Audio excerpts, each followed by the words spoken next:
Matindi rin epekto sa turismo ng magnitude 6.9 na lindol sa Cebu. Sa huling tala ng Department of Tourism, 80 tourism establishments ang napinsala ng lindol.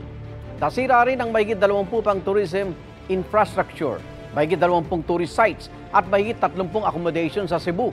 Apektado rin ang mahigit 700 tourism workers sa mga hotel resorts, kainan, travel agencies at transport services doon. Pinag-aaralan ng DOT kung paano sila tutulungan. Nakipagtulungan din ang ahensya sa mga lokal na pamahalaan at otoridad para masigurong ligtas ang mga turista sa Cebu.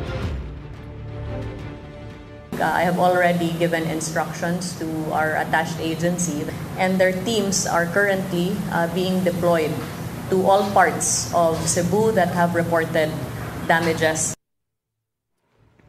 Igan, mauna ka sa mga balita, mag-subscribe na sa GMA Integrated News sa YouTube para sa iba't ibang ulat sa ating bansa.